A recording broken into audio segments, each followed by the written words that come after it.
Juara dunia dan pemimpin klasemen MotoGP, Fabio Quartararo, mengeluarkan semua kemampuan melebihi batas hanya untuk finish P2 di GP Austria, Minggu tanggal 21 Agustus tahun 2022.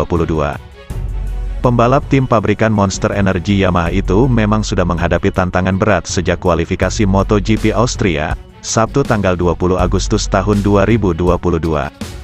Bagaimana tidak? Di 6 besar hasil kualifikasi, ia menjadi satu-satunya pembalap non-Ducati.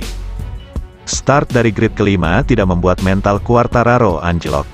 Bahkan saat dirinya sulit untuk lepas dari sergapan sejumlah pembalap lain, termasuk duo Aprilia Racing Maverick Vinales dan Aleix Espargaro.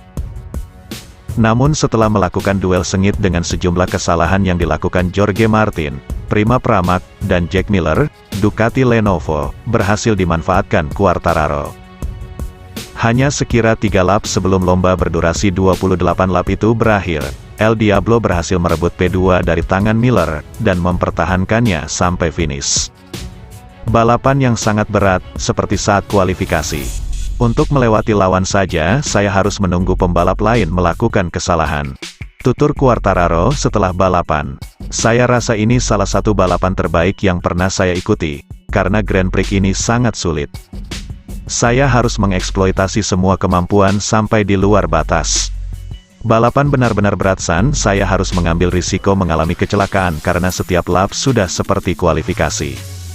Seperti yang diketahui, sirkuit Red Bull Ring memang tidak terlalu cocok dengan karakteristik Yamaha YZR-M1 andalan Quartararo. Hebatnya sejak Red Bull Ring dipercaya menggelar seri kejuaraan dunia balap motor mulai 2016. Torehan Quartararo ini menjadi hasil finish terbaik Yamaha di kelas MotoGP. Bagi Quartararo, ini juga hasil finish terbaiknya sepanjang turun di Red Bull Ring.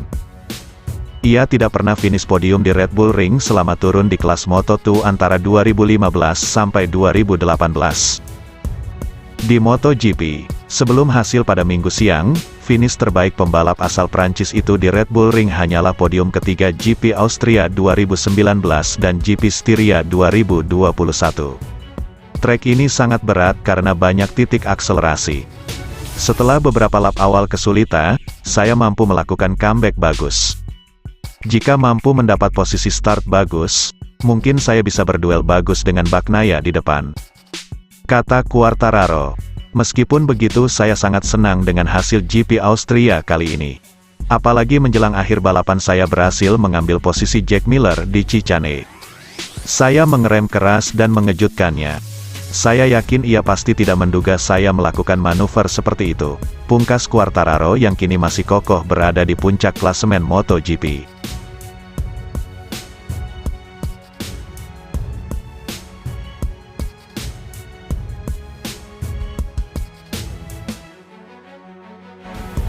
Sobat GP jangan kemana-mana, karena setelah ini masih ada berita menarik lainnya.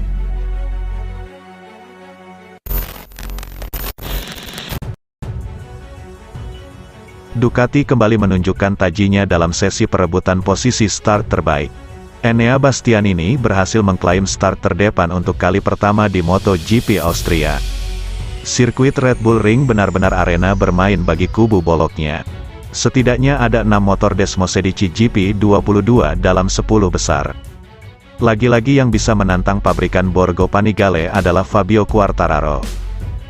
Sang juara dunia bertahan harus bekerja keras meredam kecepatan Ducati sepanjang kualifikasi.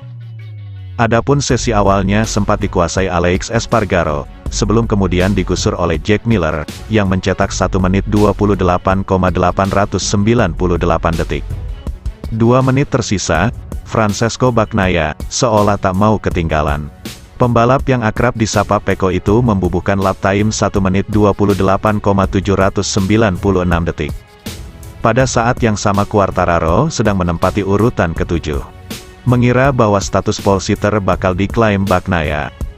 Secara tak diduga, Bastianini melaju lebih kencang setelah mencatatkan waktu lap 1 menit 28,772 detik.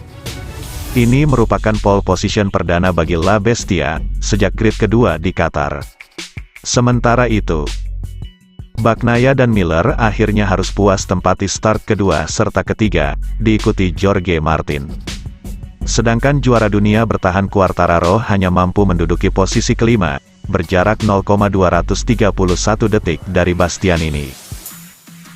Pembalap Aprilia, Maverick Vinales, akan memulai perlombaan MotoGP Austria dari grid ke-7, mengungguli kompatriotnya Joan Mir. Sementara nasib sial dialami Alex Espargaro. Lantaran melanggar track limit di tikungan 8, catatan waktunya pun dibatalkan. Espargaro merampungkan kualifikasi pada urutan ke-9.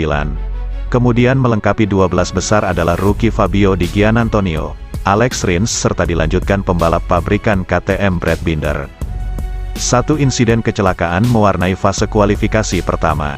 Marco Bezzecchi dan Alex Marquez terjatuh di Cicane Baru Red Bull Ring.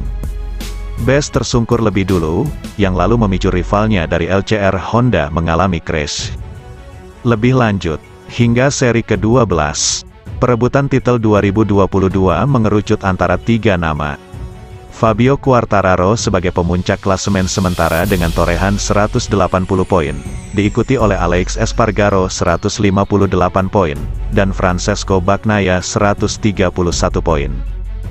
Secara hitungan matematis baik Espargaro maupun Bagnaia masih berpeluang melewati perolehan angka Quartararo. Tetapi kedua pembalap harus konsisten cetak kemenangan atau naik podium, sambil berharap El Diablo raih hasil buruk. Bicara soal kemungkinan, hal ini bisa saja. Mengingat apapun bisa terjadi dalam balapan. Yang jadi permasalahan adalah bagaimana meredam konsistensi Quartararo. Meski YZR-M1 bukan paket terbaik tahun ini, sang juara dunia bertahan merupakan satu-satunya pembalap Yamaha yang mampu memaksimalkan potensi motor.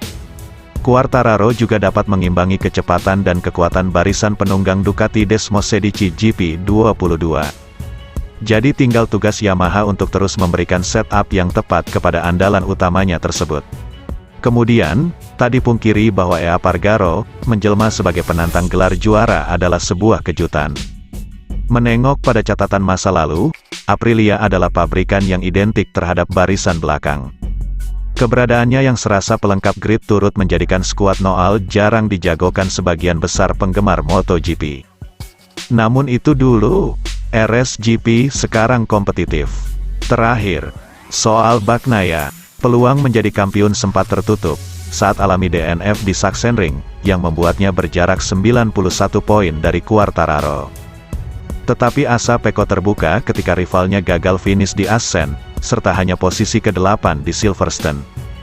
Menghadapi sisa balapan musim ini, beban Bagnaia setidaknya tidak terlalu berat ketimbang Quartararo yang berjuang sendirian, atau Espargaro yang berharap tumit kakinya segera pulih sepenuhnya. Terima kasih sudah setia di channel ini.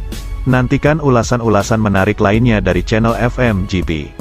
Jangan lupa tinggalkan subscribe-nya dan sampai jumpa.